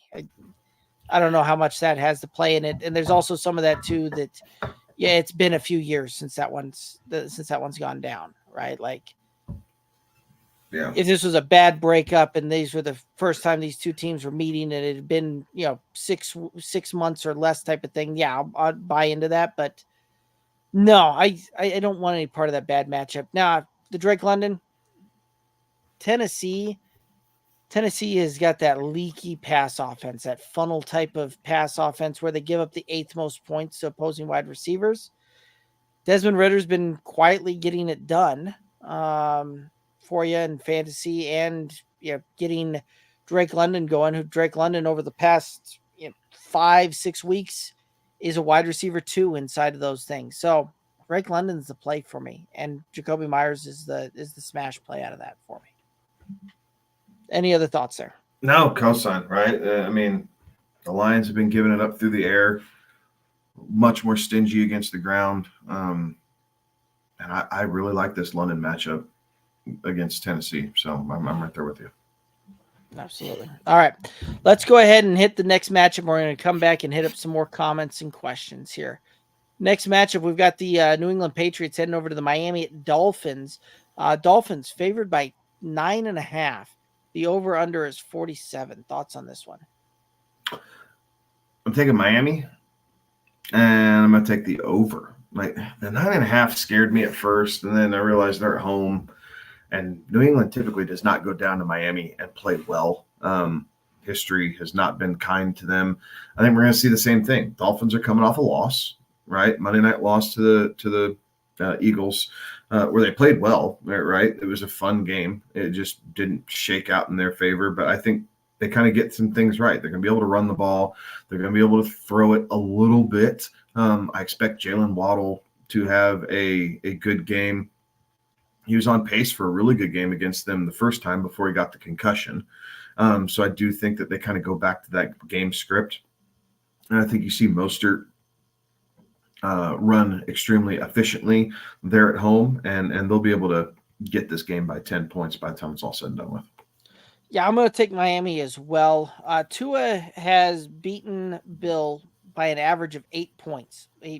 So Miami has not lost a game against the Patriots while Tua has been the starting quarterback. And while that process has been going, it's been an 8-point average win victory, right? Like I realize that you're kind of, losing out on 1.5 points there, but I still feel like I'm getting some value at that point. So I'm going to do that. I do think that the under actually comes into play on this one. Miami's defense getting more healthy as we kind of go through this one. And this one might be one of those that it's over before halftime type of thing. And it just gets salted away throughout the second half here. So it wouldn't surprise me to see this one come to play where, New England puts up 7-10 points and we see Miami put up 34 and we get to 44 type of thing. And that's where I kind of see this one come into play. As far as the prop goes, you mentioned him just a moment ago, Jalen Waddle. I'm going to take the over 4.5 receptions. I sure hope so, because I need him in a couple leagues to show out this week. I've been dealing with the average-ish performances. I'm ready for a breakout from Waddle. I'm going to take Tyreek Hill under the 91.5. I don't know that they need him as well. And this is one thing that New England does do well, is they understand how to game script against Tyreek. I believe he was on my Pine list the first time that these two played, and it hit, not by a ton, but it did hit. I'm going to go back to that well. I think New England kind of understands what they need to do to slow Tyreek down, and they're just going to have to deal with everybody else. I would agree with you. I'll tell you what, we've got a whole lot of games to still get through, so let's hit up a couple of games here, and we're going to come back to the chat after a couple of these games. Jets, Giants. Jets favored by 3. The over-under is 36.5. I'm taking the Jets, and I'm going to take the over in a sneaky over game. 36. Tyrod has been playing better than Daniel Jones. So I think the Giants offense has a little bit more to show. But I think the Jets offense is very close. Breece Hall has been playing well. Zach Wilson has been playing better. I think you're going to see a big Garrett Wilson game. So all these things, Darren Waller, I think, is going to be the sweet spot for the Giants to mix in with Saquon as far as the pass catcher goes. So I do think that you find a way to get to 37 points in this game, which really is 21-17, right? 21-17 gets you to the over. So I think we can find a way to get there. I'm going to take the Jets in the over. Fair enough. I'm going to take the Jets in the under. Jets defense really looking good. The offense stalls out every so often. I don't know that we necessarily see them stall out a ton here. And you're right. The Giants have been playing much better with Tyrod kind of back there under center than that. But I still think this is going to be a low scoring, grinded out, grimy type of game to the point where it's not going to surprise when we look up and we see this one be a 20-14 type of deal, a 17-14 type of deal. I just don't see that many points being put up on this one. But you did mention a guy that you said you think is going to have a very good game. That's Garrett Wilson. I agree with you on that one. I do think that we're going to see Garrett Wilson go over 4.5 receptions. And I think we're going to see him go over 60.5 receiving yards. And quite possibly you might see this by halftime. I think Garrett Wilson is just due for a game here. Right. I like it. All right, next matchup, we got the Jacksonville Jaguars, Pittsburgh Steelers. Jaguars favored by 2.5. The over-under on this one, 41. Thoughts? I'm going to take Pittsburgh to cover. Coming off a bye week, Mike Tomlin at home, a game where he's kind of getting counted out already. This team's not as good, but they're quietly 4-2. Like, Pittsburgh is finding ways to win. The defense is getting a little bit healthier. Watt is still a force, and with Trevor Lawrence being a little bit more stationary because of that knee, I think that the Steelers are going to be able to keep this in check just a little bit. And I think we see the over here. I think we're going to see some points in this game. I think we can get the Steelers, at home and being able to put 21 points here up on the board to kind of keep this game just at the over, but it very well could be a 23-21 type ball game where Jacksonville still comes away with the win. Yeah, I could see that one. I do like that that call on the over. I do think that we find a way to get that one taken care of. I do think Jacksonville, right? Like you just mentioned that Pittsburgh's been finding a way to win. Jacksonville's another team that's just been kind of finding ways to grind it out and win and has been playing very good overall kind of football. So I think Jacksonville does find a way to win this thing. And I think if it was 3 or 3.5, that would push me over to the Pittsburgh side. But the 2.5, I think they can win by a field goal. I'm going to take the prop of Christian Kirk going over 53.5 receiving yards. Fair enough. I'm taking Najee Harris over 12.5 rush attempts. I think the neutral game script, as long as this stays within a score, I think Pittsburgh's going to continue to lean on the run and try and take a little bit of the load off Kenny Pickett, give the defense a breather. That way they can stay healthy or stay fresh, against Trevor Lawrence in this attack here. So Najee Harris over 12.5 attempts. I like it. All right, let's hit one more matchup and then we're going to come back to the chat here. So Philadelphia Eagles heading to take on the Washington Commanders. The Eagles favored by 7. The over-under on this one, 43.5. Thoughts on this one? This was a really good, really competitive game. The first go around, I expected another good competitive game. This game went over the first time in Philadelphia. I have the under. I don't want the under anymore, Derek. I'm changing that. I like the over now that I'm looking at this. So I'm pivoting. Sorry, mid-show. I'm going to take the over for Washington here. I think they're able to keep it within a touchdown. Fair enough. I'd like the over as well, right? I think this is one of those that we saw a lot of points get put up on this one the last time.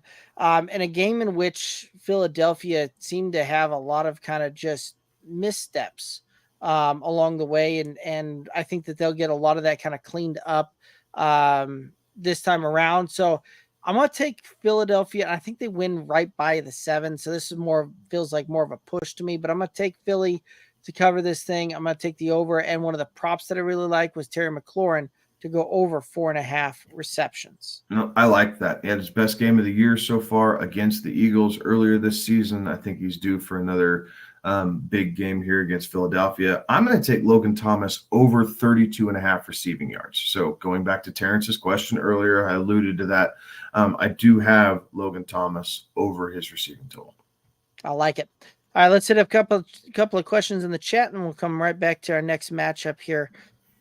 Terry saying Devonta Smith, Donta Foreman, Javonte Williams, or Deontay Johnson. Good Lord, that's a mouthful of a roster. Yes. So, and it's full PPR at the flex. So I need one. Okay, so right away, I'm going to take the 2 running backs out because it's a full point PPR.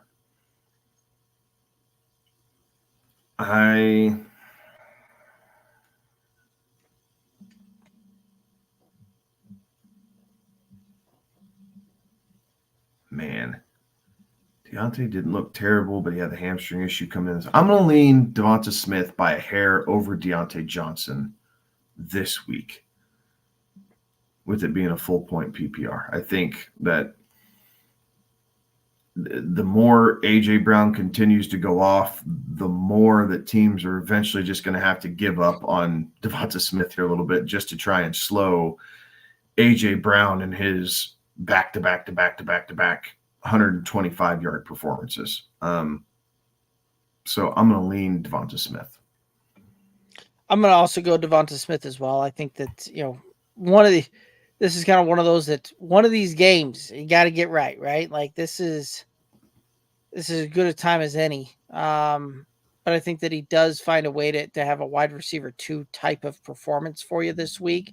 It's going to be back end type of thing. It's not going to be necessarily pretty, but I think he finds a way to get you somewhere in the neighborhood of that 4 to 5 receptions, 60 yards. Like he'll get you that 8 to 10 point type of range out there. So, I'm going to go with Devonta Smith over everybody else there as well. Exudini asking, should I hold on to Keontae Mitchell, 10-team full PPR? I have Curtis Samuel, Higgs, Nick Jigba, Downs, Henderson, Kyron on IR, Singletary is available, DeMarcado, Charbonnet.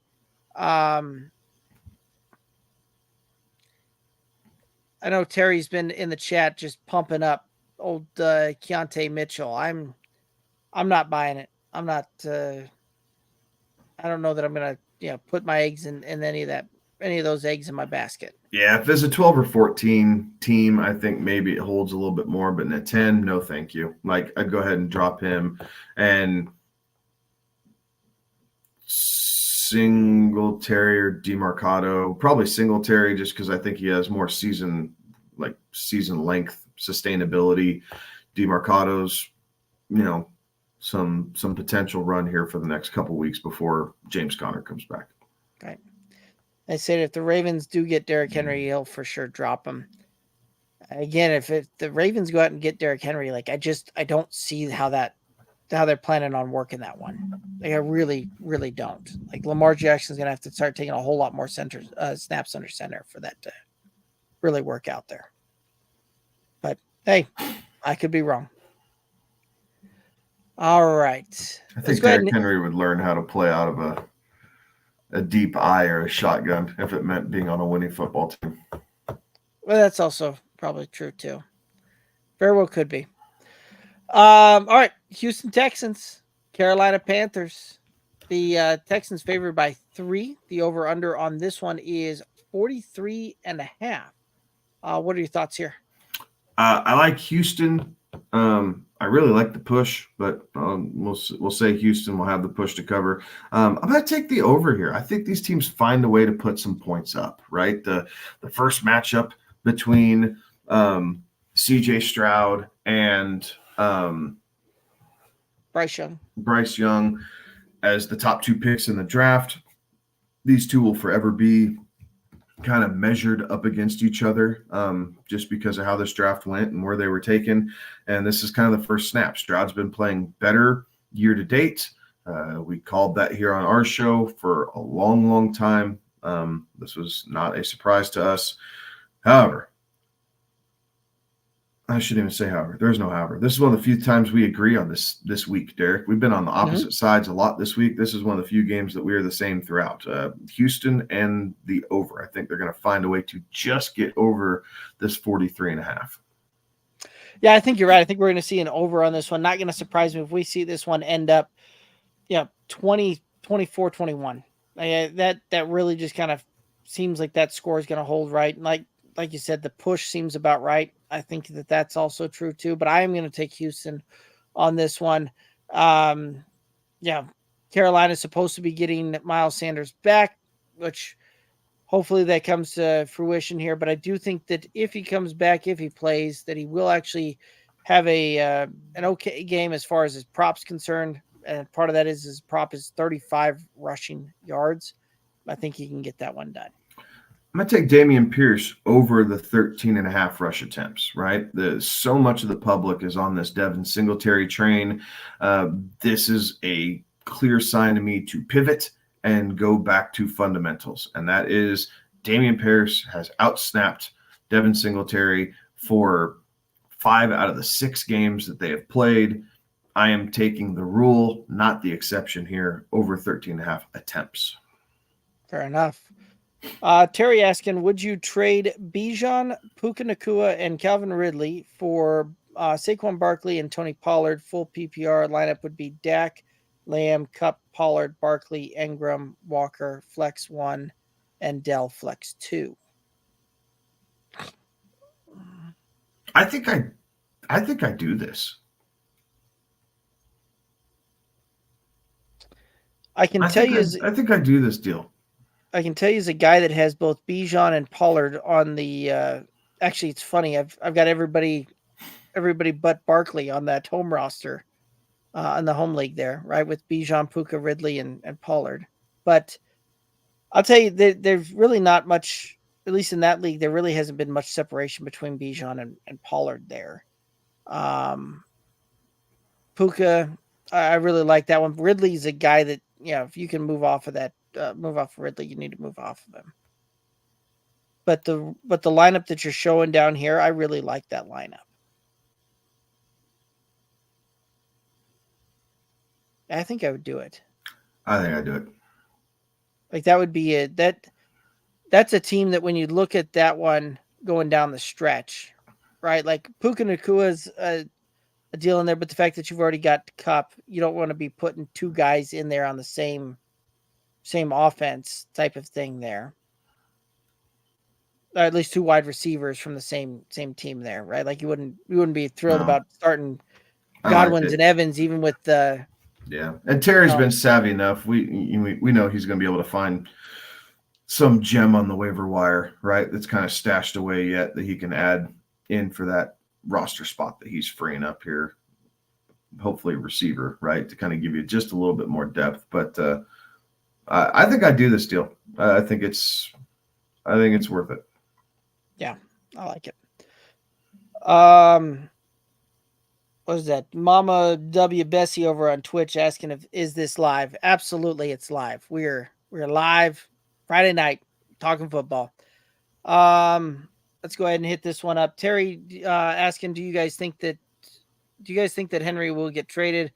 He's losing out hope on Spears. Seems like he's been holding on to him for years now. Terry, it's been like 7 games, man. 7 games that you've been holding on to Spears. And you only got to wait one more week, right? It's so hard to get trades done in the NFL, right? Like it's not like the NBA where, they have a soft cap and the luxury tax and all this other thing. Like with the NFL having a hard cap and the way that they need to move money around to make some of these happen, like it's just really hard to get big name players traded during the season, as opposed to the other majors where it is a little bit easier because of how their salary caps are constructed. So I think there's a possibility, right? Like now Derrick Henry, there's been no word out of Derrick Henry's camp that he's been asking for a trade. So whether he's doing a good job keeping that in-house, knowing that he's built a really good reputation in Tennessee and in that community for the team, for the fan base, for all things encompassing that are the Titans. So maybe he's keeping that in-house and just told his people to stay tight-lipped about it. But I'm not getting the sense that this trade thing is coming from Henry. It's coming from Tennessee, realizing that they have these older assets. They need to get young fast and save some cap space and start investing through the draft a little bit. So they're trying to see what's out there. So if the value is right, then yeah. But if Tennessee's, again, going back to the Baltimore deal, depending on what they're asking for Derrick Henry, if you're asking for a high-end second-round pick, you're not going to get that for a one-year rental because, especially with the Ravens, you have J.K. Dobbins, right? They still like him. Yes, he's been crazy injury after crazy injury, but he is still there also. We know Derrick Henry is on the downside of his career. So you're not going to get the first or the top end second that you might have a couple years ago. So if it's Rashad Bateman and a 4th round pick, yeah, maybe they're able to get that done, something like that. But if they're asking for even a late second, I don't think the Ravens are going to be willing to do that. That organization likes to build through the draft too much, and they've had so much success building through the draft. There's no reason for them to want to reinvent the wheel right now. Right. Yeah, I would agree with that. And I don't think so. One more week on Spears, man. You'll know by Halloween. If Henry doesn't get traded, then drop Spears. Right. Alex actually had a really good point too on part of the, very much talking about the salary cap, but he also brought another wrinkle into it on the Tuesday show about, part of the reason we don't see trades done. And so much of it has to do with the fact that, there's so much scheme and there's so much of a different language from team to team when you're talking about the playbook that even though that you may have the same play, you talk to 3 different teams, it has 3 different names out there. And so you have to basically pick up a whole other language to speak there. And there's a reason that they go into camp and they spend all of this time out there. Whereas all of these other major sports out there, their preseason is just simply kind of getting back into shape and that kind of stuff. Whereas, and really just kind of playing together again versus actually putting things together and implementing it throughout there, and then unfolding wrinkles as the season progresses. So. Absolutely. So, Mama W. Bessie over on the Twitch is asking, start Dak, Burrow, or the love? I'm starting Burrow. Yeah, I think that's a hard one to get off of right now. So simply from the standpoint, he's looking like himself, and I get that the San Francisco matchup is a tough one, but Dak hasn't looked good this season. The Rams are so matchup. Love, take some of those 3-4 touchdown games that Love was getting, and he wasn't very good for fantasy otherwise. It's like 187 yards and 3 touchdowns, right? 210, 212 and 3 touchdowns. Like he wasn't driving. I'm taking Burrow. Yeah, I agree. Yeah, absolutely. Actually, here's a crazy thing. If you look at the for the fantasy deals, right? Love is ranked ahead of Stafford. Stafford's out yarded him like crazy, but the touchdowns is what's making the difference there. All right, let's go ahead and get into some more matchups. We got the Browns, we got the Seahawks. Seahawks favored by 3.5, over under 38. Thoughts on this one? Taking Seattle in the over here. I think that while the Browns might remedy some of the problems that they had last week with letting Gardner Minshew get all over them, playing on the road in Seattle is not an easy task, especially coming off of a loss. Seattle, who has been a little underwhelming to this point as well, find themselves at 4-2. Again, they're finding ways to win games, and being at home does clear up a lot of woes in the NFL, especially in front of the 12s. So I'm taking Seattle. I'm taking the over. I think there's a way to get to 40 points here in this game relatively easily. Yeah, I would agree with you. I think that the over gets hit. This one feels very much like it could be a 20 or 24-20 type of matchup when it's all said and done. So I'm taking Seattle on this one. One of the props that I really like, Geno Smith over 213.5 passing yards. I hope so. I need it in the home league. I'm going to take Kenneth Walker over 81.5 all-purpose yards. Yeah, I like that one a lot. All right, let's go ahead and look at the next matchup here. We got the Kansas City Chiefs coming to the Denver Broncos. Chiefs favored by 7, the over-under 47. Thoughts on this one? I'm going to take Denver to keep it within the touchdown.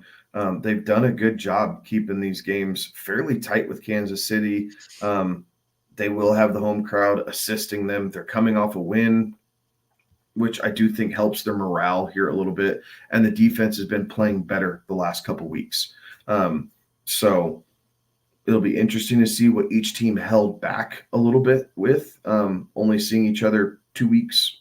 I guess this would be week 3 ago, to see what they held back on film, knowing that they're playing each other so closely. But nevertheless, I'm going to take the under. 47 is a big total for this game, and they didn't even come close to this week or in week 5, 6, whatever it was. And I think the under is going to hit again. Yeah, I mean, the last time these two guys met, it was 19-8, so like 27 points. Somehow we're gonna get 20 more points. No, I don't think so. So I'm right there with you on the under. I do think Kansas City finds a way to win this thing by a touchdown. This more of I feel more like a push than Kansas City gets that spread, but I'm still going to take Kansas City on that one, the under. And one of the props I liked was Cortland Sutton to go over 3.5 receptions. This is a guy that's been seeing a steady uptick and putting together a kind of a quietly decent season. Yeah. I'm taking Travis Kelce over 76.5 yards. The Broncos, regardless, right, even taking out the Miami game, are still worst in the league against the tight end. That has nothing to do with the Miami game because they don't really use a tight end. So those numbers still hold true. And Travis Kelce is the primary catcher there in Kansas City. Did a lot of damage a couple weeks ago against the Broncos. I think they're going to see the same thing this week. I like it. Baltimore Ravens heading over to the Arizona Cardinals. Baltimore favored by 9.5, over under 44.5. Thoughts on this one? I'm going to take Baltimore, and I'm going to take the over here. This is a big road number, right? This number scares me a little bit, but Arizona's kind of falling into the team we thought they would be, right? They were fought right out of the gate, and now that one win against Dallas still kind of leaves you scratching your head now. Like, what the hell were the Cowboys doing, even with the offensive line woes that they had that game? But nevertheless, Baltimore's coming off a huge win against Detroit. Yes, you kind of worry about a little bit of a letdown. I feel like it's them hitting their stride. Like, they are getting used to Todd Monken's offense. They have done a good job staying on the field and moving the ball well. They've been staying balanced while spreading the ball out through the passing attack. OBJ, there was a sighting last week, right? He had a decent game. Zay Flowers was good. Andrews fell in the end zone. Obviously, Gus Bus went for 80-yard reception and didn't score a touchdown. What the hell? If you're a Gus Edwards owner, what the hell? Anyway, all that said, I think we find a way to get to the over. I think Arizona still will have just enough fight to backdoor cover this over. But it wouldn't surprise me, even with that being said, Ravens win by 13 points here. Yeah, I think you're probably right. This is one of those that the hook is what got me, because every time I kept kind of coming through this thing, I get surprised me if we look up and this thing's 34-10 when it's all said and done, right? With Baltimore winning. So I do think that they find a way to cover. I do think that the under comes into play though on this one. Like, it's one of those that it very well could be that Baltimore, if they jump out to an early lead, they're able to maintain it, and it just, if there's no longer a need for them to continue to push the ball and put points on the board, that you may see the slowdown and the stall out there to the point where we stay on the underside of that. One of the props I really liked was Zay Flowers over 55.5 receiving yards. I'm taking a teammate of his. I'm taking a second OBJ sighting over 30.5. Like, this number just, it seems doable. OBJ is a little bit healthier, right? He's kind of past some of these injury woes, not on the injury report here this week for the first time seemingly all season long. I think he's able to come down with 4 or 5 balls and get to 30 yards. I like it. All right, we got the Cincinnati Bengals. Wow, that was tough there. Cincinnati Bengals heading to the San Francisco 49ers. Niners favored by 4. The over-under is 43.5. Thoughts on this one?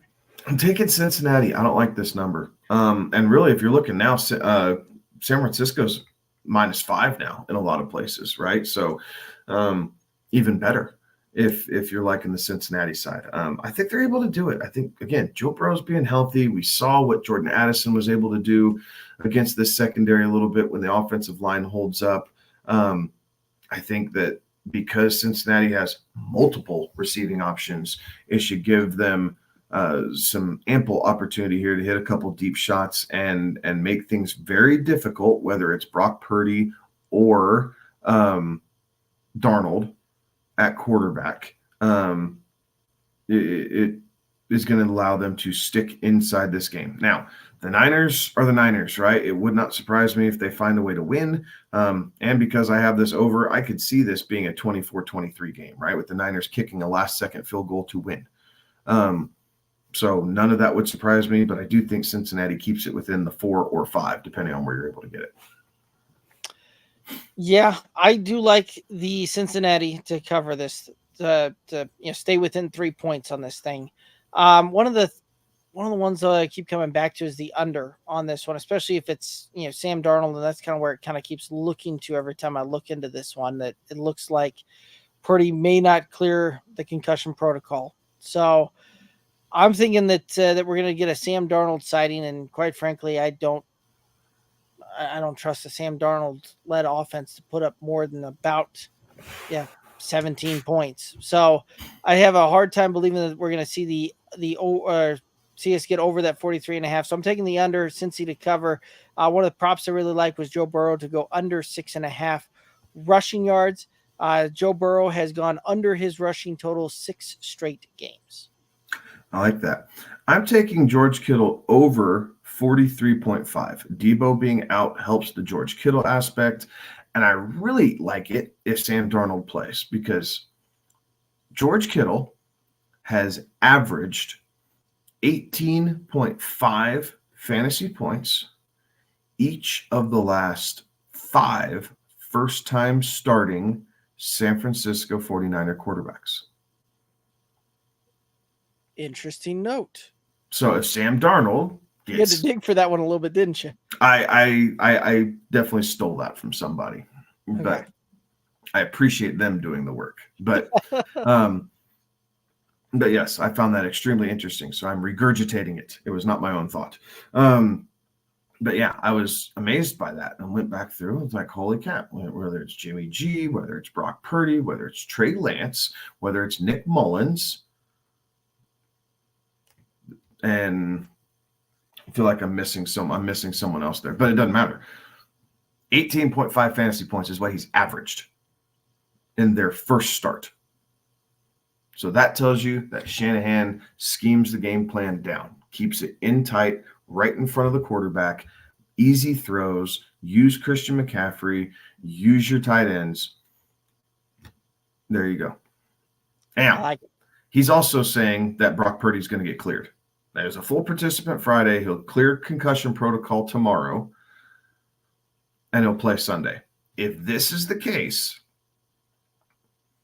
I heard this on a radio spot here today, and they have a lot of truth to this. Players haven't been clearing concussion protocol when they have 6, 7, 8 days in between games, sometimes 10, and they haven't been able to clear it this season. They didn't report the concussion until Wednesday morning. Now, there are reports that he was symptomatic Tuesday night, but it did not actually get reported until Wednesday. So he will have cleared concussion protocol in 4 days. That seems a little suspect. Yeah, that's part of the reason that I think we'll see the old Sam Darnold roll out there. Is you're right, like Roshan Johnson, we saw him not clear 2 in weeks. 10. Yeah. Yeah, his was 17 days it took him to clear concussion protocol over something that didn't even look like he got his bell rung. Like it was not a gruesome injury. Like he just kind of went out and, oh, he has a concussion. Oh, he's still out with a concussion. Holy shit, he missed another game with a concussion, and he's finally cleared. So, yeah, part of it could be Shanahan speak, right? They want the team. They know that they're going to be in trouble with Sam Darnold, so they're trying to get the team focused on Brock Purdy. This offense we've seen, it really doesn't matter who's playing quarterback. It's the system that helps just as much as anything else. Them's are facts. Terry's saying that the Niners are going to feast on Burrow, and that pretty strong he'll play.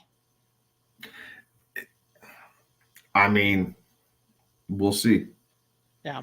We'll see. And don't get me wrong, I like Brock Purdy. I like the story behind it. I have him in the home league. Like he's him and Gino are my super flex quarterbacks that I bounce back and forth between. It's not that I don't want Brock Purdy to play. I'm just simply saying the way that concussions have been handled by the NFL to this point this season is completely opposite to what the Niners are saying Brock Purdy is on track to do.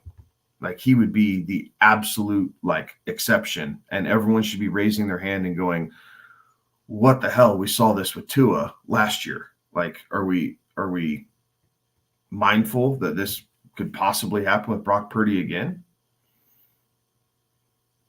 So, and if the Niners were coming off a win, I think they sit him.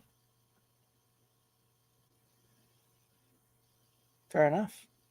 Personal opinion. If the Niners had beaten the Vikings, I don't think Purdy's even questioned to play this week. But because they don't want to drop 3 straight,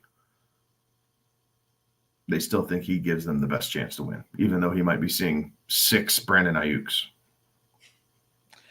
Well, I'm sure it's one of those that if it does go, we might see another, looking into like the Falcons got looked. Yeah, whatever happened with that? I never saw a report of what that inquiry turned up.